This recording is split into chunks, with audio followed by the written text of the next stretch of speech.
Astaghfirullah. Assalamualaikum warahmatullahi wabarakatuh. Alhamdulillah wassalatu wassalamu ala Rasulillah wa ala alihi wa sahbihi wa mawalah wa la hawla wa la quwata illa billahi wa ba'du. Alhamdulillah, segala puja dan puji hanya milik Allah Subhanahu wa ta'ala. Salawat dan juga salam tentunya kita hadiahkan kepada Rasul kita, qudwah kita, Nabi kita Muhammad sallallahu alaihi wa ala alihi wasallam. Biasa kita mengkaji kitab Arba'in Nawawi ya. Tapi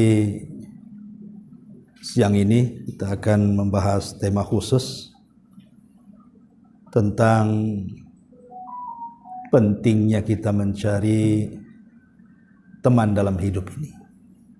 Tentu teman ini kan mencakup semuanya. Baik teman hidup, maksudnya pasangan dalam rumah tangga, teman dalam bekerja di kantor, teman bermain, dan teman-teman yang lainnya. Karena Islam ini agama sempurna. Jadi semua itu dibahas dalam Islam. Sampai pun masalah pertemanan itu juga sangat dibahas dalam Islam. Sampai Nabi SAW mengatakan, la tusahib illa mu'minan. Janganlah kalian berteman kecuali dengan seorang yang beriman. Kenapa Rasul sampai mengatakan seperti itu? Karena teman itu pasti akan menarik. Dalam istilah orang Arab itu as-sahibu sahib. Teman itu pasti menarik. Boleh jadi kita yang menarik dia, atau kita yang tertarik oleh dia. Memang begitu. Orang kalau berkawan dengan orang yang dermawan, lambat laun pasti dia akan ikut-ikut juga dermawan kan itu.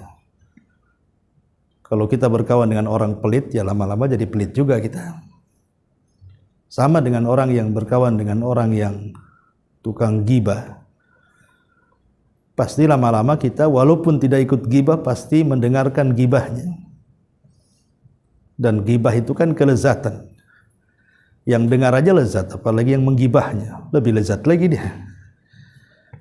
Makanya kenapa kemudian Islam itu sampai mengatur soal pertemanan. Nah, untuk mendasari kajian kita ini, kita akan membawa satu hadis Nabi SAW, baru kita kembangkan ke mana-mana. Jadi ada sebuah hadis Nabi SAW mengatakan, mathalul jalisis salih wa mathalul jalisis su'i kahamilil miski wa nafikhil kiri. Permisalan teman yang baik dan teman yang buruk itu seperti berteman dengan penjual minyak wangi atau seperti berteman dengan orang yang meniup besi dalam dunia pandai besi. Fahamilul miski, adapun yang menjual minyak wangi, kata Nabi SAW, imma an yukhdiyaka, boleh jadi dia memberikan hadiah kepada kita, wa imma an tabta'a minhu, atau boleh jadi kita membeli minyak wanginya, wa imma an tajida ma'ahu rihan thayyibatan, atau boleh jadi walaupun dia tidak menghadiahi minyak wangi kepada kita, atau kita tidak membelinya, minimalnya kita kecipratan baunya. Jadi cuma 3 saja. Kalau kita berkawan dengan penjual minyak wangi, boleh jadi dia kasih hadiah minyak wanginya kepada kita, atau boleh jadi kita membeli minyak wangi dari dia, atau boleh jadi kita tidak diberikan hadiah atau tidak membeli, kita sudah kecipratan baunya. Tapi sebaliknya kata Rasul, wa nafikhul kir, adapun pandai besi yang sudah suka meniup-niup besi panas itu untuk dipandai sama dia, imma an yuhrika thiyabak, boleh jadi dia bisa membakar bajumu, wa imma an tajida minhu raihatan khabithatan, atau engkau akan mendapatkan bau yang busuk. Jadi berteman dengan teman yang buruk itu seperti berteman dengan pandai besi. Boleh jadi kalau kita dekat-dekat, namanya pandai besi, kalau niup kan ada cipratan apinya tuh. Boleh jadi kita kena cipratannya. Ataupun kalau kita menjauh sedikit dari cipratan apinya, namanya pandai besi itu kan tidak harum, pasti bau. Kita mencium bau di sekitarnya. Lah permisalan ini bagus sekali dari Nabi SAW tentang dunia pertemanan ini. Pertama, berteman dengan minyak wangi, penjual minyak wangi. Ini kinayah kalau kita punya teman yang baik. Boleh jadi dia menasihati kita, mungkin kita diam saja, tapi tiba-tiba dia memberikan masukan kepada kita, memberikan kebaikan kepada kita. Atau yang kedua, kita yang minta dinasihati sama dia. Tolong nasihati saya lah kan, karena kita percaya dia orang baik, makanya kita meminta nasihat dia. Ataupun kalau tidak, kalau dia orang baik dan kita tidak baik, kita terimbas harum dia. Pasti dibawa-bawa nama kita, itu siapa tuh? Itu loh kawannya si Anu, padahal bukan si Anunya yang baik kan, kawannya yang baik. Ya. Dan memang seperti itu, cuma 3 ini saja. Boleh jadi dia ngasih nasihat kepada kita, atau kita minta nasihat, atau kita kecipratan keindahan akhlak dia. Tapi sebaliknya kata Rasul, kalau teman yang buruk ya seperti berteman dengan pandai besi. Boleh jadi dia yang narik kepada maksiat dia, atau kita ikut terbawa-bawa dari segi akhlaknya. Makanya kenapa Al-Imam Ibnu Katsir rahimahullah ta'ala sampai menyebutkan satu kisah dalam surah Al-Kahfi itu, namanya kisah Ashabul Kahfi. Kisah Ashabul Kahfi ini memang menarik untuk kita ceritakan, tapi saya tidak menceritakan tentang kisahnya. Yang saya ingin ceritakan adalah kisah anjingnya. Ashabul Kahfi itu kan diikuti dengan anjing. Sampai-sampai anjing ini ketika Ashabul Kahfi masuk ke dalam gua, dia menunggu di pintu gua. Dan anjing ini bisa hidup selama Ashabul Kahfi tidur, selama 3 abad lebih. Ketika mereka meninggal, anjingnya juga meninggal. Yang ingin saya katakan, bagaimana seekor anjing yang jelas-jelas najis disebut terulang-ulang dalam surah Al-Kahfi itu. Bukan satu kali penyebutan anjing itu, berulang-ulang disebut anjing, anjing, anjing gitu kan. Kenapa kemudian anjing ini disebut padahal dia binatang najis? Rupanya anjing ini kecipratan kemuliaan Ashabul Kahfi. Nama kita, nama Anda semua aja nggak ada dalam Quran. Nama anjing ada pula di situ. Artinya kan anjing ini menjadi mulia karena pertemanan dengan Ashabul Kahfi. Maka disebut-sebut oleh Allah Subhanahu wa taala. Kalau seekor anjing saja berteman dengan orang-orang mulia, orang-orang baik disebutkan dalam Al-Qur'an, macam mana pula selain daripada anjing? Lah begitu juga kalau kita punya teman yang jelek, maka itu pun akan berbahaya. Kurang apa Abu Thalib? Abu Thalib itu kan ayah angkat Nabi, plus juga pamannya loh ya. Abu Thalib itu kan pamannya Nabi. Bahkan ayah angkatnya, karena yang mengurus Nabi dari usia 8 tahun. Sampai dia menikah, sampai diangkatnya menjadi Nabi dan Rasul. Kasih sayang Abu Thalib tidak pernah terputus kepada Rasul. Tapi menjelang wafatnya, Abu Thalib ini disuruh mengucapkan kalimat la ilaha illallah. Kata Nabi SAW, ya ammi kul la ilaha illallah. Wahai pamanku, ucapkan kalimat la ilaha illallah. Uhajubika indallah. Biar aku berhujah dengan kalimat itu di sisi Allah. Kau akan selamat kan itu. Tapi Abu Thalib malah melihat teman-teman yang di sekitarnya. Karena di sekitarnya ada Abu Jahal, teman-teman jahiliyahnya. Di situ ada Musayyib, di situ ada Umayyah. Jadi ada teman-teman semasa jahiliyahnya mengelilingi Abu Thalib. Sehingga ketika Rasul mengatakan, wahai pamanku, ucapkan kalimat la ilaha illallah, kata teman-temannya Abu Jahal saya mengatakan, wahai Abu Thalib, apakah kau akan mengucapkan kalimat itu? Dan engkau membenci agama nenek moyangmu Abdul Muthalib, jangan kau ucapkan kalimat itu. Akhirnya sampai ruhnya keluar, Abu Thalib tidak mengucapkan kalimat syahadat, dan dia lebih memilih teman-temannya. Bayangkan kurang apa Abu Thalib bersama Nabi lagi loh. Dan dia sudah meyakini agama Rasul paling benar. Tapi kenapa kemudian dia ikut agama teman-temannya? Dia mati kafir. Ya itulah karena pertemanan yang buruk tadi. Makanya pertemanan yang buruk itu bisa merusak akidah di sini. Buktinya orang yang paling dekat dengan Nabi saja tidak terselamatkan akidahnya, tetap saja dia mati kafir. Ya. Apalagi teman yang satu rumah gitu ya, itu lebih bahaya lagi. Dahulu di zaman salaf ada seorang ulama terkenal, ulama dunia, ulama ahli hadis, namanya Imran ibn Hittan. Imran ibn Hittan ini ulama hadis. Semua dari mana-mana datang belajar hadis kepada Imran ibn Hittan ini. Lah Imran ini satu hari entah kenapa tertarik dengan anak gadis putri daripada pamannya. Karena kecantikannya, akhirnya dia pun terpincut dan hendak menikahinya. Lah keluarga daripada gadis itu semuanya berakidah menyimpang. Akidah Khawarij. Akidah yang sudah diwanti-wanti penyimpangannya oleh Nabi 14 abad yang silam kan itu. Tentang akan muncul firqah Khawarij ini. Lah keluarga gadis itu agamanya Khawarij. Kalau sekarang mungkin kayak teroris lah. Jadi Imran ini nasihati kawan-kawannya. Apa tidak ada wanita lain yang akidahnya sama dengan kita ahli sunnah wal jamaah? Kenapa mesti mencari akidah yang satu keluarga Khawarij? Lah karena Imran ibn Hittan ini kan kepedean, karena dia seorang ulama, ilmunya banyak, dia justru sesumbar dengan kawan-kawannya. Anda apa-apa, aku menikahi mereka karena aku akan bawa akidah mereka kepada akidah ahli sunnah. Itu niatnya. Niatnya membawa akidah keluarga dari calon mempelainya itu dibawa kepada akidah ahli sunnah. Akhirnya teman-temannya sudah tidak bisa nasihati, nekat dia menikah dengan gadis itu. Apa yang terjadi? Sebutkan Imam Dhahabi. Rupanya lambat laun Imran ibn Hittan itu justru terkikis akidahnya. Malah lama-lama ikut akidah istrinya dan keluarganya. Dan belakangan menjadi tokoh Khawarij. Imran ibn Hittan tuh. Sementara ilmu dia luar biasa, kita nggak ada apa-apa aja dengan dia. Tapi lihat bagaimana pertemanan itu bisa menarik siapapun. Ya, pasti kita yang tertarik atau dia yang menarik kita. Jadi cuma dua saja. Makanya tidak benar kalau seandainya ada istilah kita mencari teman sebanyak-banyaknya, enggak. Itu tidak benar dalam Islam mencari teman sebanyak-banyaknya itu. Tetapi carilah teman yang baik untuk kehidupan kita.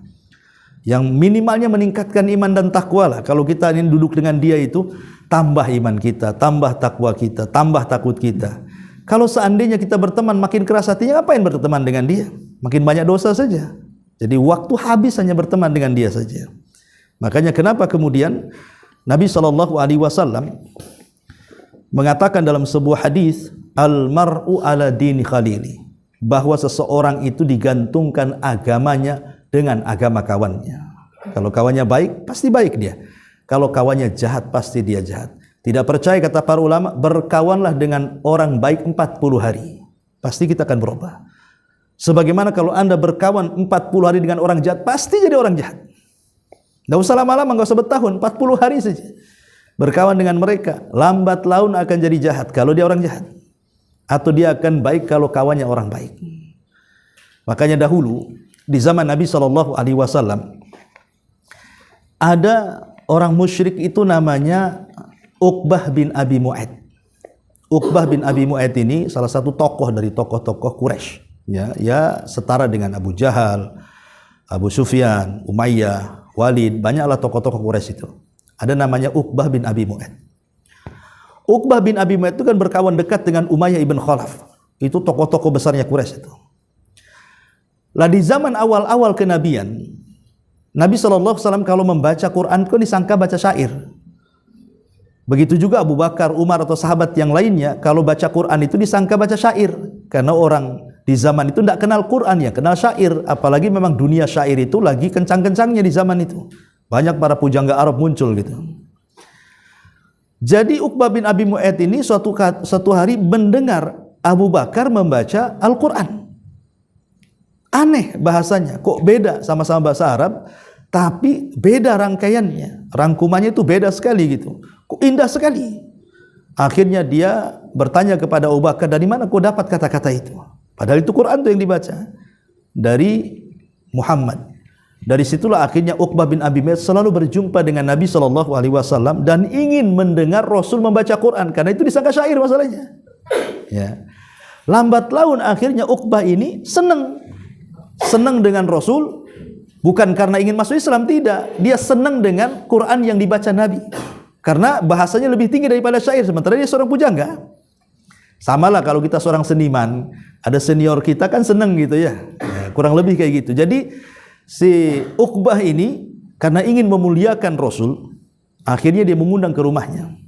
Diundang ke rumahnya, maka Uqbah pun menyembelih unta, makanan yang lezat karena ingin menjamu Nabi SAW. Sampai di rumahnya, Nabi tak mau makan pula. Dan itu aib. Kalau ada tamu dihidangkan makanan, gak mau makan, aib. Ada apa dengan makanan saya? Ya. Sehingga Uqbah ini bertanya kepada Rasul, kenapa kau tak makan? Maka Rasul mengatakan, tidak bisa saya makan di rumahmu, karena engkau seorang musyrik. Kalau engkau ingin makananmu ku makan, masuklah kepada agamaku, katanya. Kata Uqbah, tidak bisa kan itu. Saya sudah punya agama sendiri gitu. Makanlah, tapi Rasul tidak mau. Lah karena rasa malunya Uqbah bin Abi Mu'ayth ini, kalau seandainya Rasul tidak makan di rumahnya, terpaksa dia mengucapkan syahadat. Jadi mengucapkan syahadatnya itu bukan karena ingin masuk Islam, tapi supaya Rasul makan gitu saja. Masalahnya orang mengucapkan syahadat ini walaupun main-main kan, di zaman fitnah, di zaman itu kan memang lagi kencang-kencangnya fitnah, siapa yang masuk agama diteliti gitu kan. Kedengaranlah syahadatnya si Uqbah ini kepada teman baiknya namanya Umayyah ibn Khalaf. Umayyah ibn Khalaf ini ya geng-geng Quraisy itu, sekelas Abu Jahal. Ya. Mendengar bahwa temannya namanya Uqbah itu mengucapkan syahadat, berarti dia sudah masuk agama Muhammad tuh. Marah dia. Dipanggilnya Uqbah dan mengatakan, saya dengar engkau sudah mengucapkan kalimat syahadat dan kau sudah masuk ke agama Muhammad, katanya.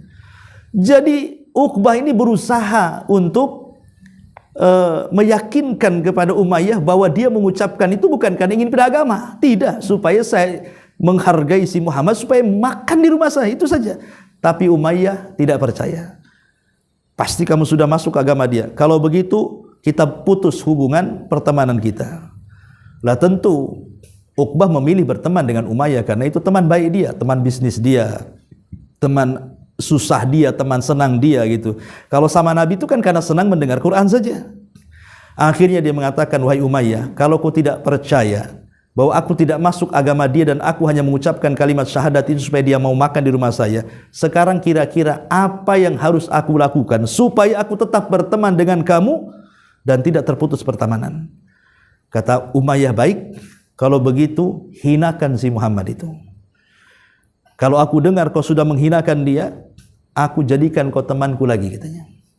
Subhanallah. Akhirnya satu hari Abu Jahal ini sedang berada di sekitar Ka'bah bersama dia teman-temannya. Dan Rasul itu kan biasanya dia sholat depan Ka'bah dan kalau sujud lama. Jadi Abu Jahal mengatakan, sebentar lagi ini kebiasaan Muhammad pasti datang. Jam segini nih, pasti dia akan sholat depan Ka'bah dan akan sujud lama. Kata Abu Jahal, siapa yang mampu meletakkan salah jazur itu kotoran unta yang baru dibelek itu, yang masih banyak darah kotorannya itu, diletakkan di pundaknya, falahu kada wa kada, maka dia akan dapat ini dan itu. Subhanallah. Di antara anak-anak muda yang duduk di sekitar Ka'bah itu ada namanya Uqbah bin Abi Mu'ayth. Ini kesempatan menghina Rasul, membuktikan pertemanan dia dengan Umayyah. Akhirnya kemudian Uqbah langsung bangkit dan mengatakan, saya wahai Abu Jahal, katanya. Bayangkan, ingin meletakkan kotoran di pundak Rasul karena ada kesempatan ingin membuktikan pertemanan dia dengan Umayyah tuh, sama-sama kafirnya tuh. Dicarinya tuh kotoran unta, dapat pula dia. Ya. Akhirnya setelah dapat, betul-betul ketika Rasul sedang sujud diletakkan di atas punggungnya. Bayangkan tuh kotoran unta kan besar tuh, banyak, berdarah lagi. Rasul hanya diam saja lama sujud sampai datang Fatimah. Fatimah masih kecil ketika itu. Ya gimana melihat ayahnya dihinakan? Akhirnya dibersihkan sama Fatimah sampai bersih. Kemudian Rasul pun menyegerakan solatnya. Tiba-tiba Fatimah mengatakan, ya Abi ud'u ila haula, ud'u ala haula. Wahai Abi, doakan keburukan kepada mereka. Jadi Fatimah meminta kepada Rasul agar Rasul mendoakan keburukan orang-orang di sekitar situ, terutama Abu Jahal dan Uqbah dan orang-orang yang mentertawakan Rasulullah SAW ketika diletakkan kotoran di atas pundaknya tuh. Maka Rasul pun melaknat satu-satu. Ya Allah, laknatlah Abu Jahal. Ya Allah, laknatlah Umayyah. Ya Allah, laknat. Semua dilaknat sama Nabi. Subhanallah. Doa Rasulullah SAW mustajab. Ketika terjadi perang Badar, semua yang mengejek Rasul di situ, semua meninggal di perang Badar. Dan Uqbah yang meletakkan kotoran, tertangkap menjadi tawanan, kemudian dia disalib dan dibiarkan mati di tiang saliban. Dan dialah orang yang pertama disalib dalam Islam tuh, karena dia menghina Nabi. Uqbah bin Abi Mu'ayth. Dari sini turun ayat surah Al-Furqan 27 tuh. Allah mengatakan yauma ya'adzu zalimuna ala yadayhi yaqulu ya laitani ittakhadtu ma'ar rasuli sabila. Dan sebagian orang-orang zalim itu kelak pada hari kiamat mereka akan menggigit jari mereka dan mengatakan, duhai kiranya dulu aku berteman dengan Rasul. Kenapa aku berteman dengan orang-orang jahiliyah itu? Ya. Lah dari sini kita lihat bagaimana sosok Uqbah bin Abi Mu'ayth ini kan sudah sebentar lagi dapat hidayah itu sebenarnya. Walaupun dia mengucapkan syahadat main-main kan itu supaya Rasul mau makan, tapi di situ sudah terpintu tuh jalan hidayah itu sebenarnya. Kalau terus-terusan bersama Nabi SAW, yakin dia akan masuk Islam tuh. Tapi karena dia punya teman buruk namanya Umayyah, akhirnya balik lagi ke jahiliyahnya yang lebih parah lagi, menghina Nabi. Bayangkan ya, lah itulah hati-hatinya pertemanan dengan teman yang tidak baik dalam Islam itu. Makanya banyak faedah yang disebutkan oleh para ulama kalau kita mendapatkan teman yang baik. Saya akan bacakan ya. Pertama, disebutkan dalam Sahih Bukhari. Jadi ada seorang Arab Badui datang kepada Rasul dan mengatakan, Rasul, kapan kiamat? Ya. Kata Nabi SAW, wa ma'adatta lahu. Tanya kiamat, emang apa yang kupersiapkan? Maka orang ini mengatakan, la syai' ya Rasul, aku tidak punya apa-apa untuk saya persiapkan menjelang kiamat katanya, kecuali aku sangat mencintai Allah dan dirimu. Apa kata Rasul? Anta ma'aman ahbabta, maka engkau akan digolongkan bersama idolamu, bersama temanmu. Jadi kalau seandainya kita berteman dengan teman yang baik, maka kita akan digolongkan orang-orang baik, itu maksudnya. Tapi kalau kita berteman dengan orang-orang jahat, ya digolongkan dengan orang-orang jahat. Termasuk ketika memilih idola. Ya, idola kita siapa kan gitu. Kadang-kadang anak-anak muda kita lihat, ada yang mengidolakan pemain sepak bola, ada yang mengidolakan ya pemain motor-motoran dan begitu seterusnya kan. Kadang-kadang dia pikir agama dia apa? Main pajang aja di rumah dia. Entah dia ateis, entah dia apa kan itu. Lah ini kan salah mengambil idola dia. Padahal idola kita ini tidak kurang-kurang dalam Islam, dari para sahabat, dari para tabi'in, dari para ulama kan itu. Kenapa orang-orang kafir jadi idola? Maka Rasul mengatakan, Anda akan bersama idola Anda di neraka katanya. Nauzubillah ya. Ini yang pertama. Yang kedua, teman yang baik itu bukan hanya manfaatnya di dunia, tapi juga di akhirat. Hasan Al-Basri sampai mengatakan, istakthiru min sahibikumus salih. Perbanyak oleh kalian teman-teman yang baik. Fa innahu yanfa'ukum yaumal qiyamah, karena kelak teman-teman yang baik itu akan menjadi manfaat bagi kita di akhirat. Ketika Nabi SAW bercerita tentang sukul jannah, di surga itu ada pasar. Ya bukan kayak pasar kayak apiari atau di sini, enggak kan itu. Ya pasar surga, bukan untuk jual beli di surga itu. Pasar di surga itu ya hanya untuk nostalgia. Nanti ketemulah kalau seandainya Allah takdirkan kita masuk surga itu sama teman pengajian, sama teman kantor, nanti akan ketemu di pasar itu. Ya, nanti akan ngobrol. Nah, nostalgia soal dunia. Oh, dulu saya pernah di sini. Nanti akan, karena memori penduduk akhirat itu lebih tajam dibandingkan memori penduduk dunia. Kalau kita ini seminggu yang lalu sudah buat apa saja kita tidak tahu. Kita pernah ngutang sama orang dibilang nggak ngutang. Itu di dunia tuh. Seminggu saja sudah pusing kita ini. Diingat-ingat apa gitu. Tapi kalau di akhirat, sejak kita akil balik itu sampai kita wafat, kita ingat memori kita semua tuh. Dibalikin semuanya. Sehingga di pasar itu ya kita ngobrol nantinya. Lah ketika kemudian bicara, adalah satu orang yang mengatakan, "Lah teman kita di mana? Waktu di dunia kita sama-sama dia, kok di sini tidak ada?" Maka malaikat mengatakan, "Temanmu di neraka." Maka sepakat nih teman-temannya berdiri dan mengatakan kepada Allah Subhanahu wa taala, "Ya Rabb, la taqtamilu ladzatina hatta tukhrijahu minan nar." Ya Rabb, jangan kau sempurnakan kelezatan kami di sorga sampai kau keluarkan teman kami di neraka itu. Coba bayangkan. Jadi teman-teman yang baik di sorga itu jadi syafaat tuh. Sampai teman kami yang di neraka itu keluar. Maksudnya teman yang beriman ya, bukan kafir. Kalau kafir kan tidak bisa keluar dari neraka ya. Artinya teman-teman yang yang jahat yang masih ada keimanan, akhirnya dikeluarkan dari neraka. Kenapa dikeluarkan? Sebab syafaat teman-teman yang di sorga tuh. Jadi teman yang baik akan menjadi syafaat bagi kita pada hari kiamat. Ini yang kedua. Kemudian yang ketiga, akan selamat dari fazaul akbar, rasa takut yang luar biasa ketika kita dikumpulkan di padang mahsyar. Dan itu disebutkan di dalam surah Az-Zukhruf ayat 67. Allah mengatakan al-akhillau yawma idzin ba'duhum li ba'din adu illal muttaqin. Dan teman-teman pada hari kiamat kelak di padang mahsyar itu, sebagian mereka akan menjadi musuh bagi sebagian yang lainnya kecuali teman-teman yang bertakwa. Maksudnya begini, saat manusia dibangkitkan itu, manusia itu akan lari. Istri lari dari suaminya, suami dari istrinya, anak lari dari orang tuanya, orang tua dari anaknya, teman-teman akan lari dari teman-temannya, nggak mau ketemu. Dan itu digambarkan dalam Al-Quran, yauma yafirul mar'u min akhi wa ummihi wa abihi wa sahibatihi wa banih likulli imri'im minhum yauma idzin sya'nun yughni. Pada hari itu manusia lari dari temannya, lari dari ibu bapaknya, lari dari anak dan pasangannya, masing-masing sibuk dengan sendiri-sendirinya. Sebuah pertanyaan, kita di dunia ini, kita kan kalau berjumpa dengan lama nih, ibu-ibu atau hadirin yang hadir di sini, kalau seandainya lama tidak pulang kampung, kemudian berjumpa dengan saudara kan rasanya kangen, enak gitu, pengen ketemu kalau bisa itu. Tapi di akhirat tidak mau ketemu. Kenapa coba? Kenapa nggak mau ketemu suami dengan istri, istri dengan suami, anak dengan orang tua dengan anak? Karena dikhawatirkan sesama mereka punya hak yang belum terbayar di dunia. Boleh jadi mungkin seorang suami kurang haknya kepada istri, atau sebaliknya, atau anak kurang haknya kepada orang tua, atau sebaliknya, atau teman pernah melakukan kezaliman kepada kawannya, atau sebaliknya. Jadi di akhirat itu takut pahalanya diambil, ya, karena takut pahalanya diambil, makanya mereka lari, tidak mau ketemu. Istri dengan suami nggak mau ketemu gitu ya, karena takutnya diambil, karena pada hari itu kan sibuk masing-masing tuh. Ya. Lah kecuali kata Allah Subhanahu wa taala illal muttaqin, kecuali orang-orang yang bertakwa, mereka tidak akan lari. Karena orang yang bertakwa itu tidak punya hutang sama orang. Ya, tidak mungkin pahalanya diambil atau mengambil pahala orang.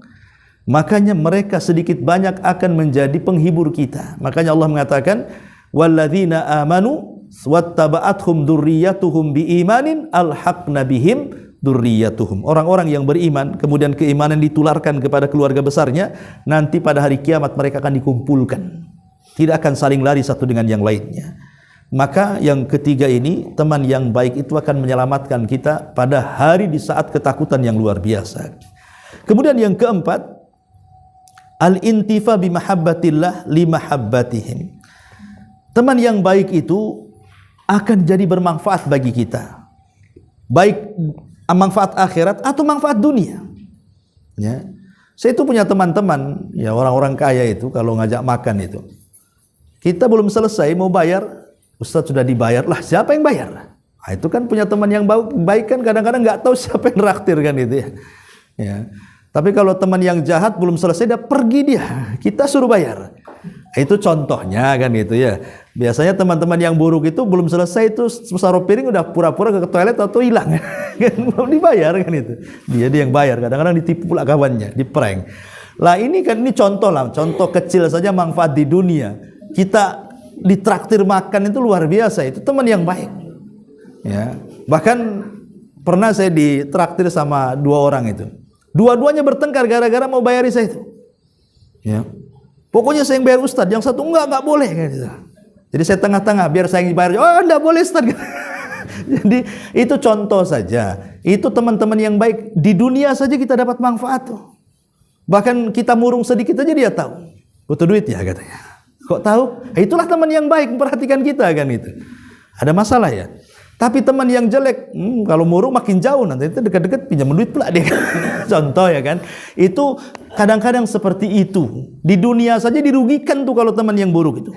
Ya, tapi kalau teman yang baik itu pasti akan disenangkan, pasti akan dapatlah manfaatnya gitu. Itu dunia, apalagi akhirat. Ya, ini contohnya bahwa yang keempat bahwa kita mendapatkan manfaat dari kecintaan dia. Karena teman yang baik itu yakin dengan sabda Nabi, la yu'minu ahadukum hatta yuhibba li akhi ma yuhibbuhu li nafsi. Ya, tidak mungkin beriman sempurna seseorang itu sampai mencintai saudaranya sebagaimana dia mencintai dirinya sendiri. Ini contoh yang keempat, manfaatnya. Kemudian yang kelima juga dapat berkah. Ya, teman yang baik itu membawa berkah. Kenapa demikian? Karena ada hadis Nabi SAW, "Fataqulul malaikatu ya Rabb, inna fihim fulanan laisa minhum, innama ja'a li hajatin." Jadi ceritanya ada seseorang yang hendak menziarahi temannya. Jadi datanglah malaikat dalam bentuk manusia diutus oleh Allah.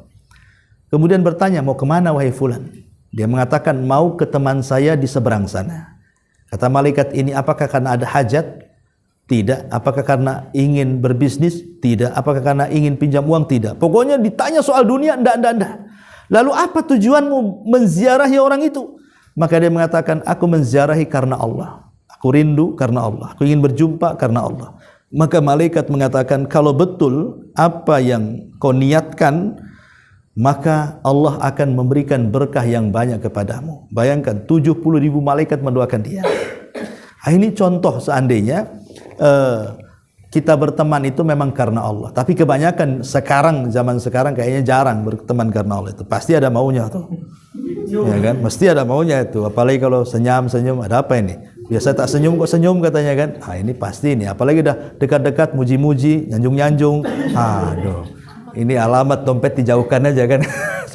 Jadi ini contohnya teman yang baik itu mau berkah.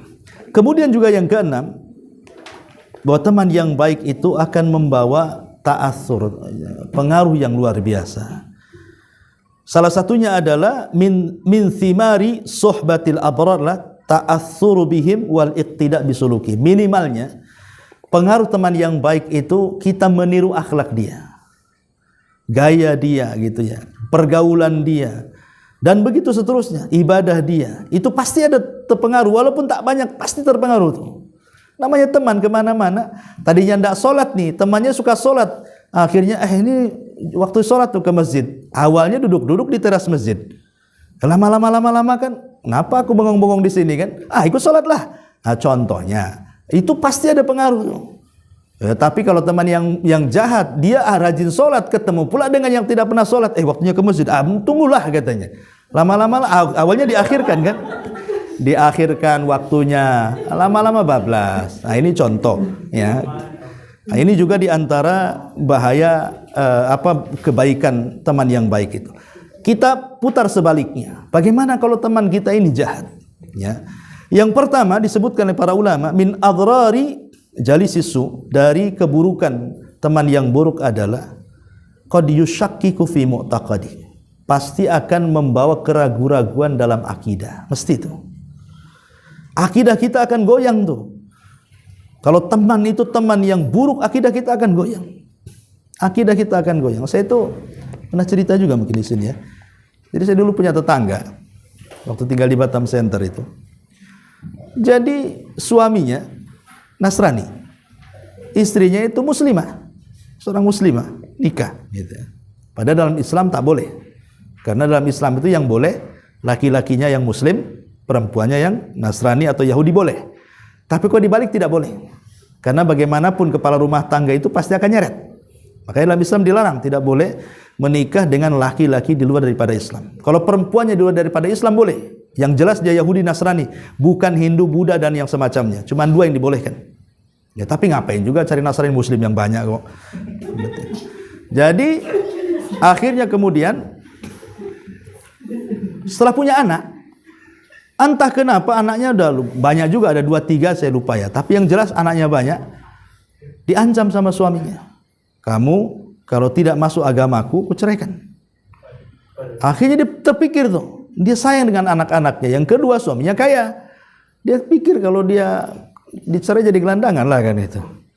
Pindahlah dia agama. Setelah pindah agama, dibawalah ke gereja. Pokoknya diajari ajaran agama dia lah. Entah kenapa dia cerita, aduh selama ini saya tidak punya ketenangan katanya. Kecuali setelah masuk gereja kok tenang. Iyalah nggak pernah belajar Islam ya gitulah jadinya kan. Karena nggak pernah masuk masjid, sekali masuk gereja ya tenang lah. Coba dia sering masuk masjid, pasti dia akan aneh kan gitu. Jadi ibadah pun tidak, ya seolah-olah memang dia nggak pernah Islam kan. Dia mengatakan kok saya tenang masuk agama ini.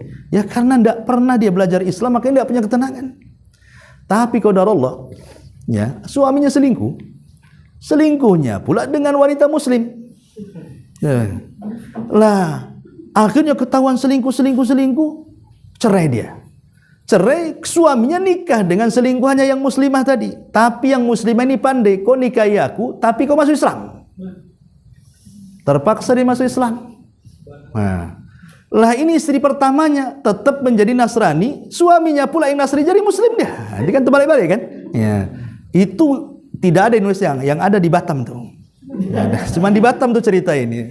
Karena tetangga, jadi saya tahu kan, saya pernah nasihati juga itu yang istri pertamanya itu.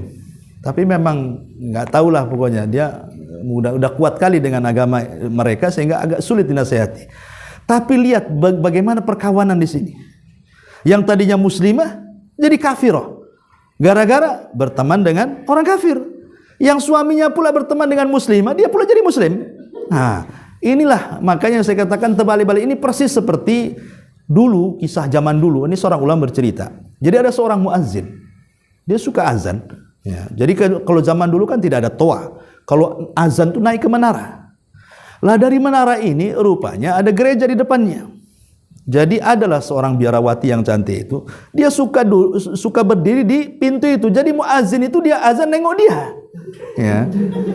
Jadi lama-lama karena cantik kan, pokoknya setiap azan ditengokin, akhirnya saling nengok, akhirnya adalah perasaan di situ.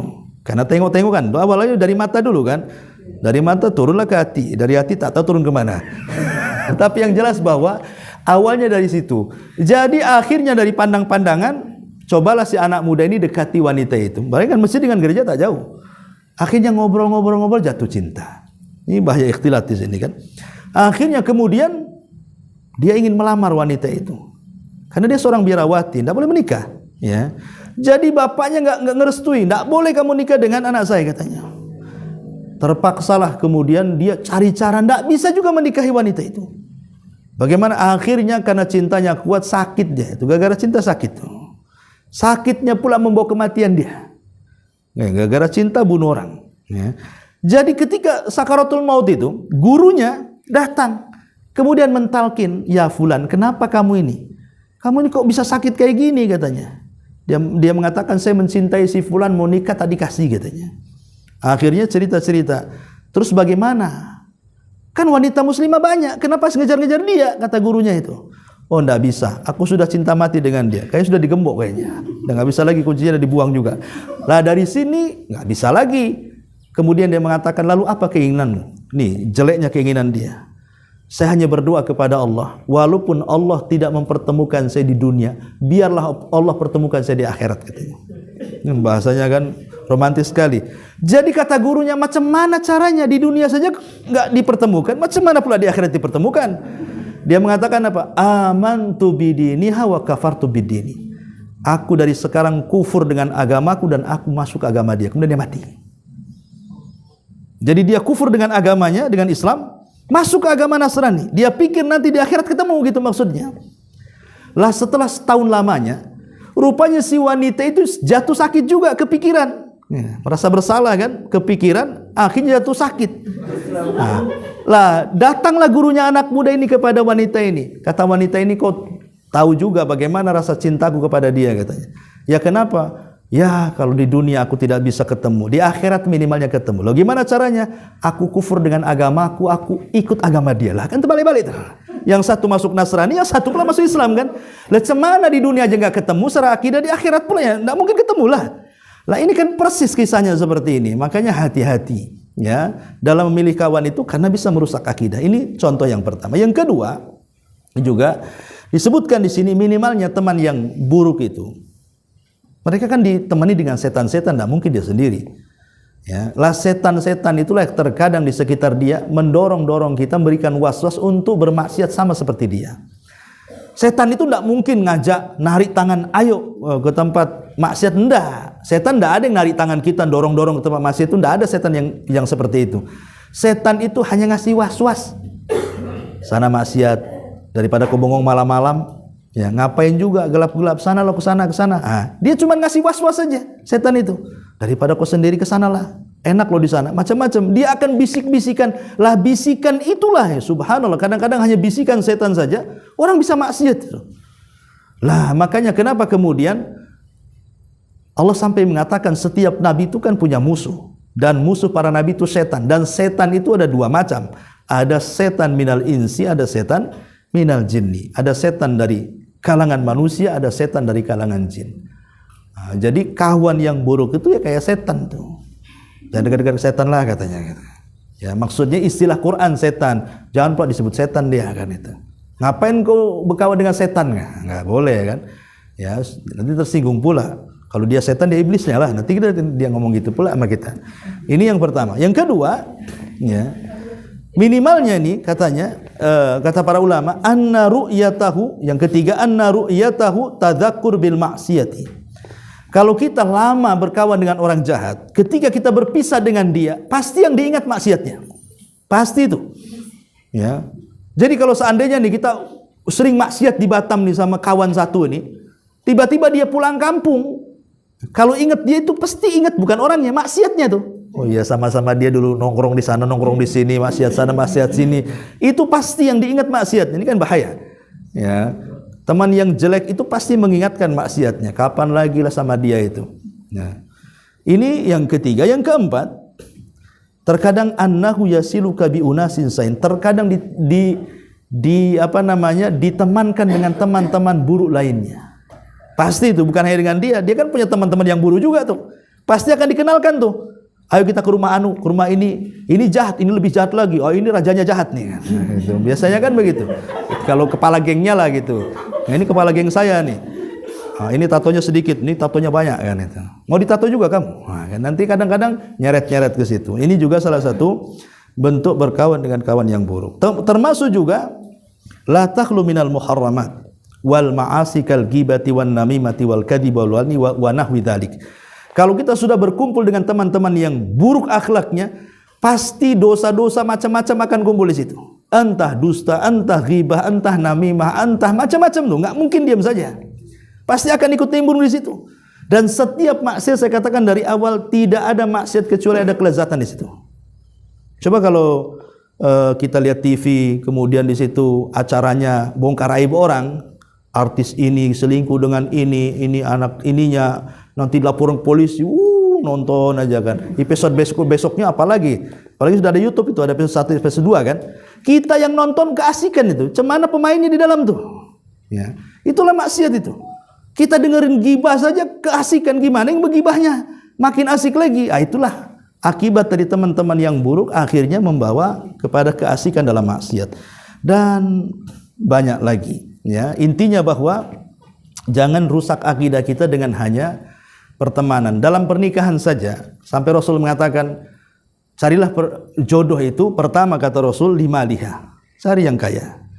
Ya, yang kedua li jamaliha, cari yang cantik. Ya, kemudian yang ketiga li nasabiha, cari yang nasabnya bagus. Kemudian yang keempat li diniha, baru agamanya. Ya kalau perempuan ya cari yang kaya, cari yang tampan, cari yang nasabnya bagus. Cari yang agamanya. Tapi Rasul mengatakan fadfar bidzati din taribat yadak. Maka pilih yang agamanya bagus, maka engkau akan selamat. Masalahnya begini, kadang-kadang orang yang cari jodoh tuh, ya, mau seperti apa kriteria jodoh yang nanti saya carikan? Oh, yang akhlaknya bagus katanya, yang rajin sholat kan. Sekali ketemu gosong orangnya, pada rajin sholat tuh, ya, tak mau saya. Ini bahaya, karena awalnya dia minta yang rajin sholat kan. Dia nggak bilang tampan kan. Sekali cari yang gosong, ini loh, ini rajin sholat nih. Ya, nggak sesuai. Berarti dia menolak agama tuh.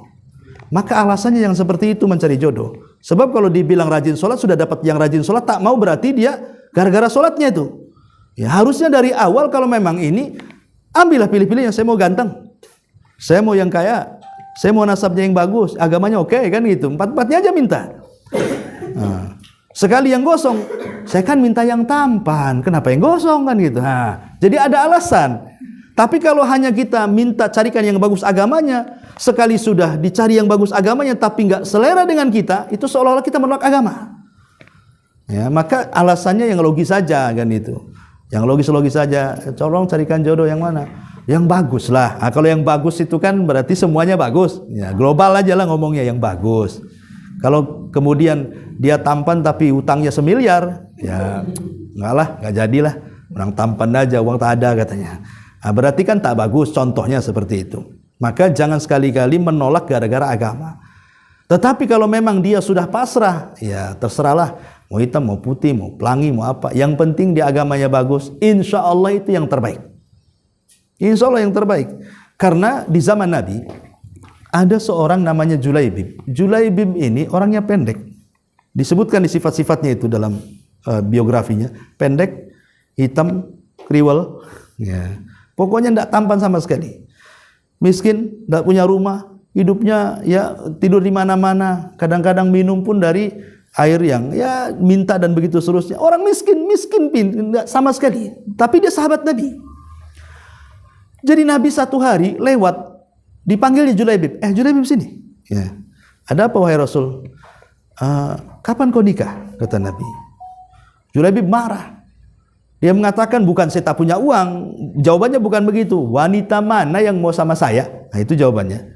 Bukan karena mau nikah dengan apa, saya ini miskin. Enggak, bukan itu. Seandainya pun dia punya uang, kata Julaibib, wanita mana yang mau nikahi dengan orang seburuk saya, katanya. Dah Rasul diam aja. Besoknya lewat ketemu lagi Julaibib. Mau nikah Julaibib. Marah lagi dia. Sudah aku bilang wanita mana yang mau sama saya?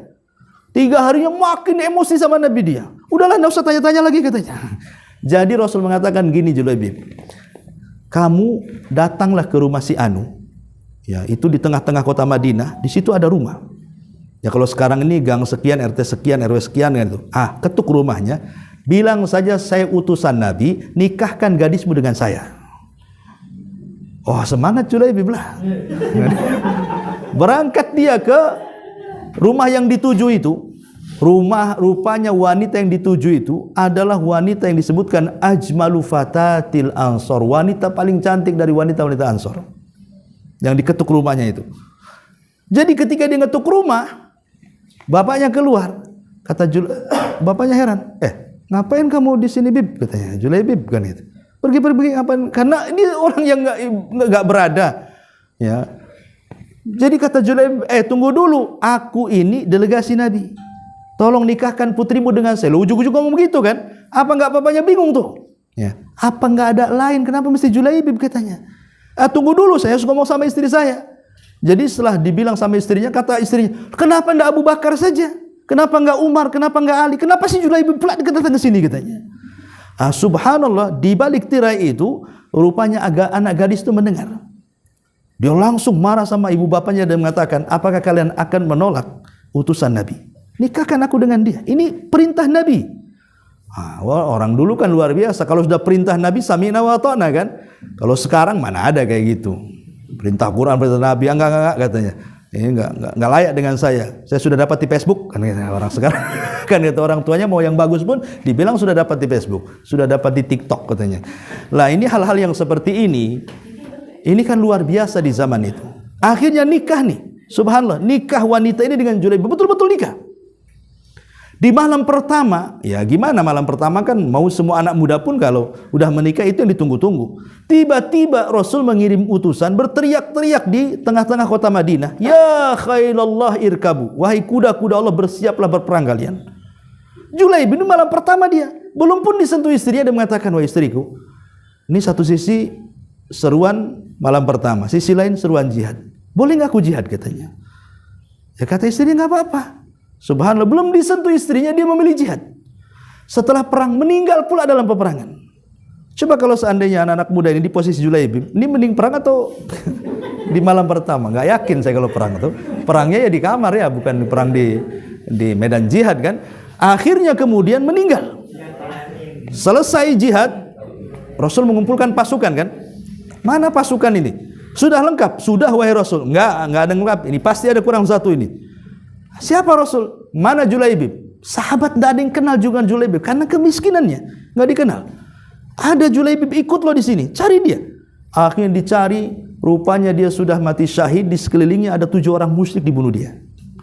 Ya, Maka Rasul mengambil kepala Julaibib, meletakkan di pahanya dan mengatakan, ya Allah, Julaibib bagian daripada aku dan aku bagian daripada dirinya.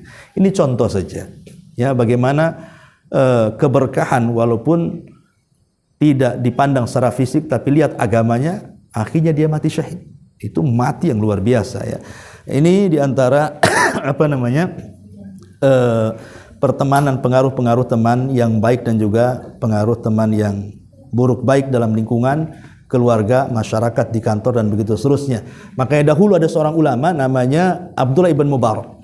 Abdullah ibn Mubarak itu kalau safar haji, ya, itu banyak orang yang mengikut dia. Kenapa? Karena diongkosi sama dia. Diongkosi sama dia. Jadi karena dia kan orang kaya, dia ulama, dia orang kaya juga. Abdullah ibn Mubarak itu terkenal. Seandainya dibagi-bagikan kekayaannya untuk sepertiga penduduk Irak itu sudah cukup. Karena dia saudagar kaya, plus juga ulama. Ulamanya para ulama, itu Abdullah bin Mubarak itu. Kalau dia haji, satu kampung di bawah dia yang ngongkosi. Ya. Yang kedua, sepanjang perjalanan dia ngasih syarat. Kalian boleh safar dengan aku, tapi ikut aturanku. Aku yang masak. Kemudian, aku juga yang melayani kalian sampai ke Mekah dan pulangnya. Sudah diongkosi, dia yang masak, dia yang melayani. Coba. Kan enak teman kayak gini nih. Ya, cuman kan nggak ada zaman sekarang temannya kayak gini. Yang ada kau aja yang ngongkosi katanya kan. Ya, kau aja yang traktir, kau yang ini, kau yang itu. Ah, ini kadang-kadang perkawanan yang baik itu di zaman sekarang sudah langka. Makanya hati-hati. Ya, cari teman yang baik karena itu akan mempengaruhi akidah kita. Wallahu a'lam. Baik, sampai di sini aja kita kembangkan dengan tanya jawab saja. Silakan. Kalau ada yang bertanya silakan.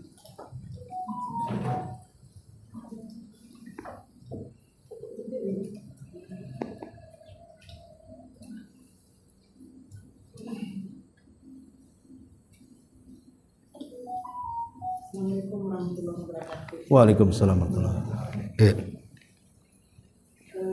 Pertanyaannya, di zaman sekarang, terutama untuk berkawan di lingkungan kerja dan keluarga. Iya.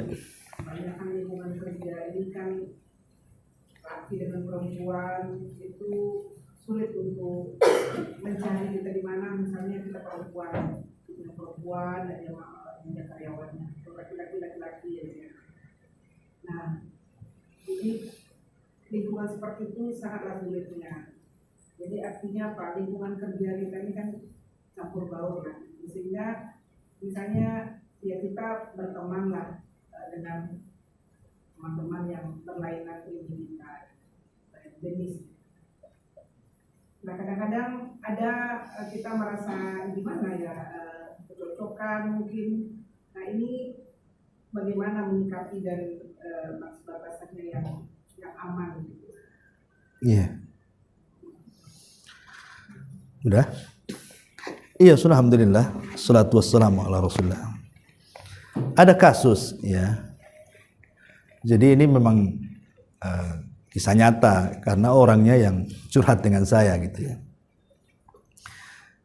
Jadi ada seorang suami curhat tentang istrinya. Rumah tangga dia sudah 15 tahun. Jadi memang di pupuk itu luar biasa, sampai dari tidak punya rumah jadi punya rumah, sampai tidak punya anak, anaknya juga udah banyak, sampai mapan betul lah, boleh dikata mapan lah kalau ukuran Batam ini. Tiba-tiba kemudian bermasalah dengan istrinya. Masalah dengan istrinya. Jadi karena ada masalah lah, kebetulan istrinya ini kan bekerja juga. Nah di kantornya juga ya ada laki-laki juga di situ. Jadi karena dia orang awam, curhatlah rumah tangga dia dengan salah satu karyawan di kantor dia laki-laki. Curhat. Lah yang namanya laki-laki ini mungkin ngasih solusi. Ya mungkin namanya baru ya satu kantor kan, kita tidak tahu belangnya, tidak tahu apa, ya taunya di kantor kadang-kadang ya baik orangnya, di luar kan tidak tahu gitu ya. Kadang-kadang kamuflase aja di kantor bagus, di luar pula jahat gitu. Ya dia nasihat baik. Jadi terpikirlah si akhwat, si wanita ini, coba kalau suamiku kayak kamu katanya, mungkin bahagia. Bayangkan coba, baru ngasih solusi saja dia sudah ngomong gitu tuh. Seandainya suamiku kayak kamu bahagia katanya. Lah suaminya sudah 15 tahun sama dia, ngasih anak, kasih rumah, kasih ini. Ini yang baru pertama bisa dipuji pula kan? Otaknya di mana coba? Tadota ya. Ya. Ini kadang-kadang pengaruh ikhtilat kan. Padahal hanya curhat aja. Curhat sekali dua kali dijawab, dia sampai ngomong begitu. Sampai ngomong begitulah, suami ini cerita. Udah kebaikan saya selama 15 tahun gak dianggap. Kok dia gak pernah memuji saya Ustaz selama 15 tahun. Kenapa dia curhat sama laki-laki, dia muji pula laki-laki itu. Padahal dia gak ngasih rumah, gak ngasih uang, gak ngasih makan, gak ngasih apa. Saya ngasih semuanya. Lah itu kadang-kadang bahayanya setan itu di sini. Itu kalau satu ruangan, ya kalau sudah dia orang awam, sama-sama orang awam. Bahkan ada juga na'udzubillah, ada orang PT di Kuningan itu, sampai dia nangis-nangis waktu Ramadan kalau nggak salah. Tapi udah lama kok kejadiannya. Dia sholat taraweh di masjid. Setelah sholat taraweh dia datang. Ustaz ada waktu nggak? Ada, saya bilang kan.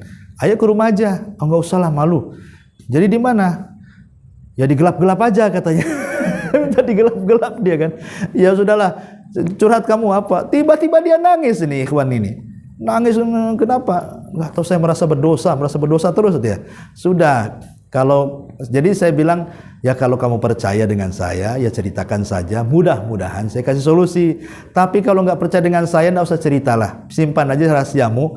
Sudah kamu datang untuk nangis saja sama dia kan. Rupanya enggak, memang saya mau cerita biar plong Ustaz, biar tahu hukumnya. Oke lah kalau kita ceritakanlah. Rupanya dia selama ini, ya maaf ya, suka berzina dengan teman satu ini ya, sama-sama dia sudah punya istri, yang perempuan dia juga sudah punya suami. Nah, cuma dia satu PT di situ. Jadi kalau pulang dari PT itu nyewa hotel atau apa, berzina kemudian pulang. Dan itu berlangsung sampai 5 tahun. Sampai 5 tahun. Nggak ada yang tahu, istri dia tak tahu, suami dia juga tak tahu. Ya. Jadi dia mungkin sudah ngaji, jadi nyesel dia menangis. Gimana caranya gitu ngilangi dosa itu? Ya saya bilang, kamu kalau enggak bisa ketemu dia, pindahlah PT biar enggak ketemu dengan dia. Kalau sama-sama di situ walaupun sudah tobat enggak bisa, setan itu pasti ada di situ. Bagus pindah, atau pindah daerah, atau pindah tempat, pindah apa kan gitu.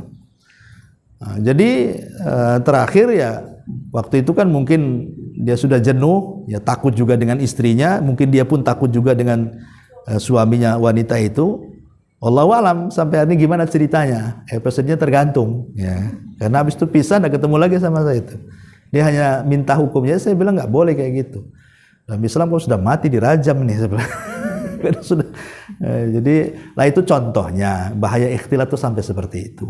Ya kalau orang punya batasan-batasan dalam sebuah pekerjaan, bisa menjaga batasan-batasan laki-laki dan perempuan, ya saya kira kalaupun bertemu ya sebatas pekerjaan. Tidak lebih daripada itu ya. Yang kedua juga masing-masing menjaga aurat, saya kira insya Allah tidak ada masalah kan itu. Ya, tapi masalahnya kalau sudah berdua-duaan pasti yang ketiganya iblis, itu masalahnya. Gak mungkin kalau udah berdua itu cuma berdua, pasti ada setannya di situ. Pasti ada setannya. Setan yang bahaya. Nah, dia kan ngasih was-was kan itu. Lah ini yang contoh yang sudah punya suami istri bisa tergoda, macam mana yang belum? Ya kalau ada kecocokan kawin aja lah. Kapan kita nikahkan nanti? Kalau yang bujangan sama yang gadis kan biar serasi, nggak ada lagi maksiat. Ya, tapi kalau memang tidak bisa dipertemukan, ya minimalnya lah kemungkaran kan kalau tidak bisa dihilangkan 100% kan diringankan. Ya, kita kan contoh riba nih. Siapa yang bisa lepas dari riba? Saya, Anda pun tidak bisa lepas dari riba. Tapi ini minimalnya diringankanlah dosa itu, jangan difulkan.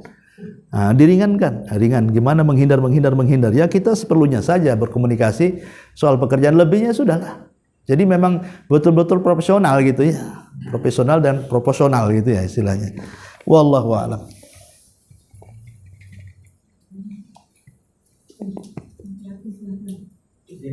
Ya. Saya ini kan punya sahabat. Iya.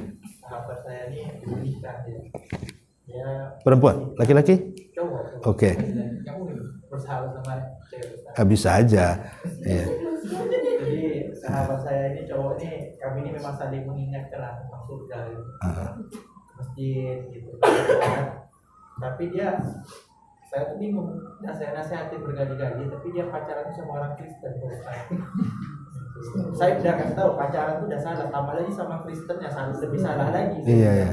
Kuadrat jadinya. Nah, itu gimana Pak Ustaz cara cara saya ngasih tahu dia itu Pak Ustaz? Gimana jam?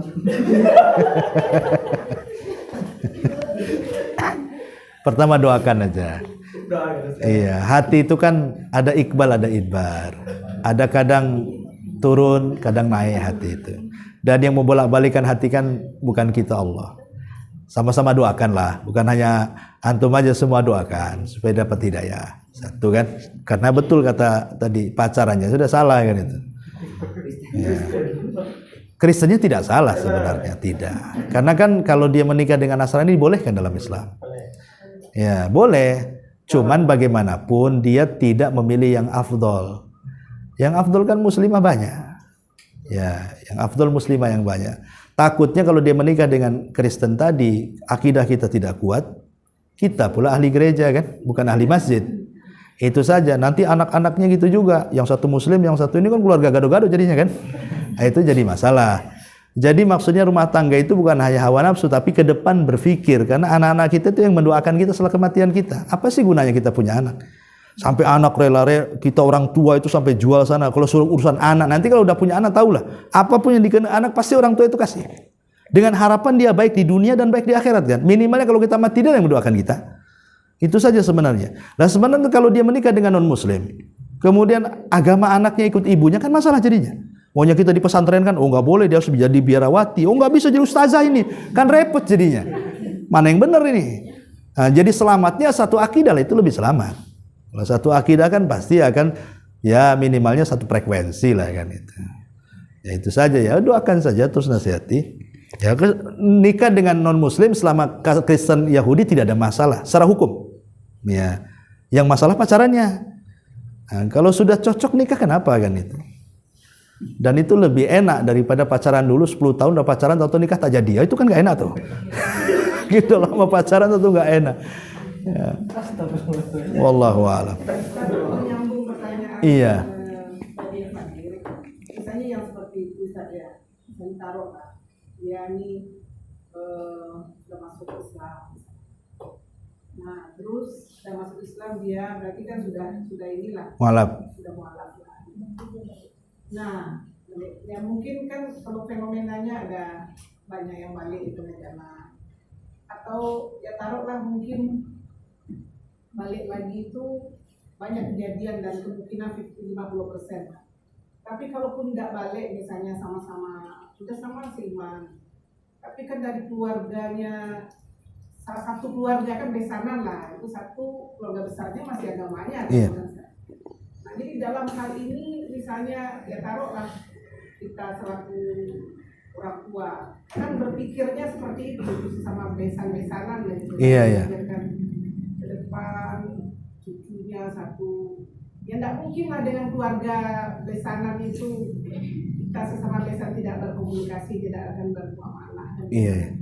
Nah jadi misalnya nih pertanyaan yang tadi itu kalau kita orang tua misalnya tidak mengharapkan cari yang lain, itu tindakan seperti itu tindakan yang tepat atau seperti apa? Ya kalau orang tua kan tahu maslahat anaknya ya. Kalau kata orang tua cari yang lain ya orang tua lebih paham maslahatnya. Bahkan ada juga yang orang tua itu anaknya nikah dengan Nasrani itu sampai diusir sama orang tuanya kan. Karena memang sudah dididik baik-baik, diajari ngaji, ke masjid. Totok udah besar, namanya kadang-kadang anak ABG ini kan nggak terpikir ya kan. Terpikirnya itu nanti kalau udah tua punya anak, baru terpikir dia. Kalau anak-anak ABG mana tahunya hanya ya suka-suka, cinta-cinta gitu aja kan. Pengen nikah, udah nikah. Kalau sudah punya tanggung jawab baru dia terpikir itu. Nah ini kadang-kadang yang harus dipahami karena bagaimanapun rumah tangga itu bukan menyatukan dua nafas saja suami istri, tapi kan menyatukan dua keluarga besar. Makanya Allah mengatakan inna khalaqnakum min dzakarin wa untha wa ja'alnakum syu'uban wa qabaila lita'arafu kan itu. Kami jadikan laki-laki perempuan berpasang-pasangan itu supaya saling mengenal. Bukan hanya mengenal kita dengan calon kita hari-hari udah kenal kan gitu. Bukan itu, tapi menggunakan dua keluarga besar. Antara keluarga kita laki-laki dengan keluarga perempuan itulah jadi keluarga besar di situ. Lah kalau beda akidah kan susah mau jadi keluarga besar. Gimana caranya? Kita umpamanya di sana sedang Natal, Tidak mungkin kita ikut Natal. Sebagaimana kita sedang Idul Fitri, dalam akidah mereka juga nggak mungkin dia hadir di Idul Fitri kan. Itu dalam acara-acara besarnya nggak ketemu tuh. Nah ini kan menyiksa jadinya. Nanti lagi punya keturunan gitu lagi, jadi gado-gado jadinya. Makanya kenapa dalam Islam itu ada pilihan fadfar bidzati din taribat yadak. Tidak kurang stok kok perempuan-perempuan Islam yang baik-baik itu. Kenapa cari yang Nasrani? Ya. Jangan dipelet gitu kan. Taklah nggak dipelet Ustaz, memang dia cantik kayak gitu. Ini yang dijodohkan saya jelek pula, cemana saya beli yang cantik. Itu kadang-kadang kalau laki-laki kan biasanya lebih ke paras kan itu. Dia agama nomor berapa? Ya, disodorkan nih hafal Quran tapi jelek. Ini cantik tapi idiot, pasti laki-laki pilih idiot. Ya, karena cantik dia. Dan ini ceritanya Qabil dengan Habil kan. Lihat tuh, kenapa si Qabil tuh sampai menentang bapaknya Nabi Adam kan? Karena lihat pasangannya kembarannya si Habil jelek, dia nggak mau. Bagus kembaran saya cantik katanya. Nah, kadang-kadang di situ pula tuh. Ya, tapi insya Allah kalau umpamanya mau yang ngaji bahasanya ya, terus punya pengetahuan agama, dibukakan hidayah, pasti dia akan memilih yang cantik. Orang Islam juga banyak kok. Ya, insya Allah banyak itu. Kalau kita ini mau menghendaki kebaikan, pasti Allah cari jalan yang baik itu. Tapi kalau tidak keinginan kebaikan ya buntu jalan kebaikan itu pasti. Ya, niatlah kebaikan. Selama kita niat kebaikan maka kita dalam kebaikan. Begitu kaidahnya. Wallahu a'lam. Sudah cukup ini jam berapa? Ya udah hampir asar. Sudah sampai di sini. Mudah-mudahan ada manfaatnya. Kita doa dan